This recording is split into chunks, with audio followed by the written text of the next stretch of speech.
शिव को जिन अलग अलग नामों से बुलाया जाता है उनमें से सोम एक महत्वपूर्ण नाम है। सोम शब्द का मतलब है मदहोशी। अगर मदहोशी नहीं होगी तो आप कभी भी परम शून्य में कूदने के लिए दीवाने नहीं होंगे, जो कि मुक्ति का एकमात्र रास्ता है।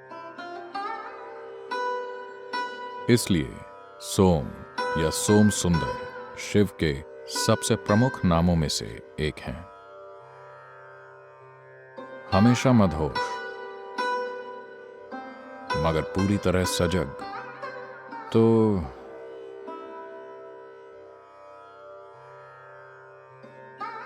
कहानी इस तरह है। शिव कैलाश के पास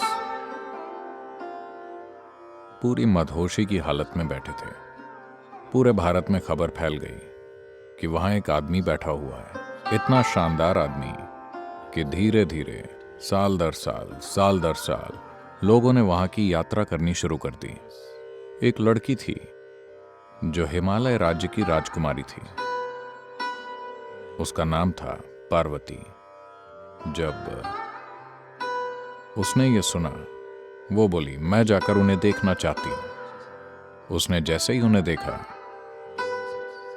वो उनसे पूरी तरह अभिभूत हो गई। वो बोली, मैं शादी करूंगी तो सिर्फ इसी आदमी से। फिर किसी और ने साजिश रची और वो विवाह के लिए तैयार हो गए। एक भव्य शादी आयोजित की गई। सारे महत्वपूर्ण लोग वहां मौजूद थे।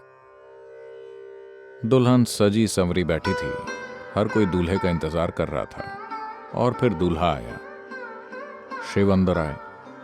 पूरे शरीर पर राख, बालों में जटाएं, पूरी तरह मदहोश। और उनके मित्र भूत, पिशाच और टेढ़े मेढ़े प्राणी तरह तरह की आवाजें निकाल रहे थे।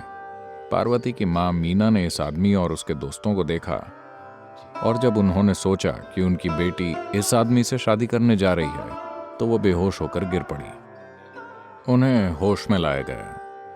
वो पूरी तरह टूट चुकी थीं। मैं अपनी बेटी को इस आदमी को कैसे सौंप दूं? ये जंगली है और बिल्कुल असभ्य है। ये आदमी भी नहीं है, ये कुछ और है।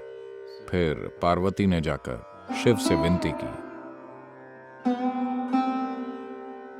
मेरे लिए आपका हर रूप ठीक है। आप किसी वजह से इस भयंकर रूप में आए हैं, मेरे लिए यह भी ठीक है।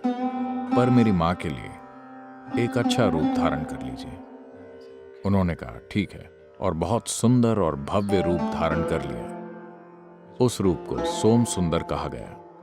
मदहोश मगर सुंदर। वो पूरी तरह नशे में धुत थे, आंखें चढ़ी हुई थी, मगर वो बहुत खूबसूरत बन गए। फिर मीना होश में आई और वहां खड़े इस शानदार शख्स को देखा और बोली, मैं अपनी बेटी का हाथ इस व्यक्ति को सौंपना चाहूंगी, उसे नहीं। So, inebriation, intoxication is an essential quality of meditativeness. मदहोशी ध्यान मग्न होने का एक महत्वपूर्ण गुण है। अगर ये नहीं होगा, अगर आप मदहोश नहीं होंगे, तो आप सहज होकर कैसे बैठेंगे?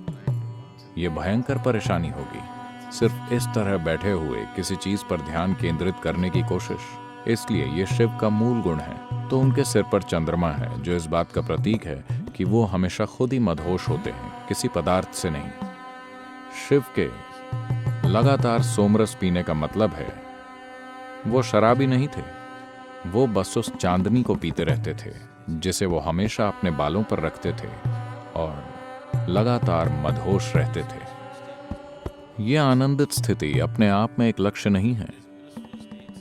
ये आनंदित स्थितियां कष्ट का डर मिटा देती हैं। जब कष्ट का डर नहीं होता, जब मेरा क्या होगा ये विचार आपके अंदर से पूरी तरह खत्म होता है, सिर्फ तभी आप जीवन की खोज करने का साहस करेंगे, वरना आप सिर्फ उसे बचाना चाहेंगे। चाहे करियर हो या कारोबार, सब सुरक्षा के लिए। शादी सुरक्षा के लिए। सब कुछ सुरक्षा से जुड़ा है। जब तक कष्ट का डर लगातार अपनी भूमिका निभा रहा है, आप जीवन के गहरे आयामों में जाने का साहस नहीं करेंगे। सिर्फ जब आप इस तरह मदहोश